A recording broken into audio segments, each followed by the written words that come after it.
Mngeniulia ndani mngefanya nini? Na leo kinachoendelea kati yenu na wewe msikianishi hapa. Kwa nini mnafanya hivi kwa nini? Na haki ya mtu haiwezi kupotea.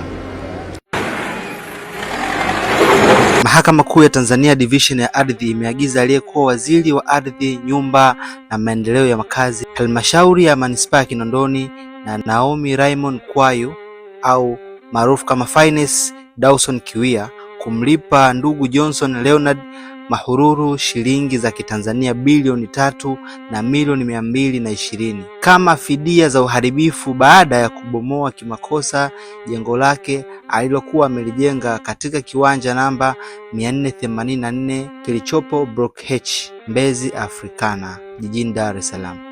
Uamuzi huo umetolewa leo tarehe 30 mwezi wa 12 mwaka 2025 na Jaji Sharmilaha Sarwata Kazi katika kesi ya ardhi ya namba 000032646 ya mwaka 2024 iliyofunguliwa na Johnson Leonard Mahururu dhidi ya Katibu Mkuu wa Wizara ya Ardhi na wenzake 6, ambapo imeelezwa kuwa uamuzi wa kubomolewa jengo la makazi na jengo la hoteli uliofanyika tarehe 1 Machi mwaka 2024 kwa maagizo ya aliyekuwa waziri wa ardhi, nyumba na maendeleo ya makazi ndugu Jerry Silaa kwa madai ya kuwa kiwanja kile ni mali ya ndugu Naomi Raymond Kwayu haukuwa sahihi, kwani Mahururu ni mmiliki halali wa kiwanja hicho. Katika maamuzi yake, mahakama imemtambua Mahururu kama mmiliki halali wa kiwanja hicho kutokana na kile kilichoonekana kuwa alinunua kwa mtu mmoja aliyetambulika kwa jina la Juma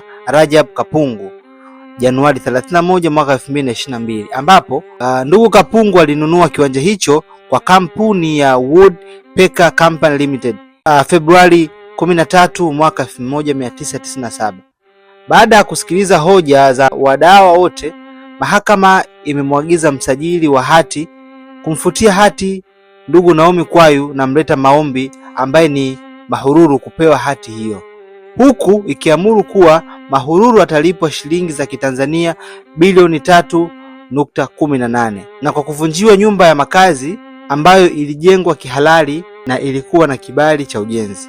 Pia mahakama imesema mleta maombi atalipwa shilingi milioni 40 kama gharama za uharibifu wa nyumba na atalipwa gharama za kesi, gharama ambazo zitalipwa na manispaa ya Kinondoni, Jerry Silaa na Naomi Raymond Kwayu au Finance Dawson Kiwia.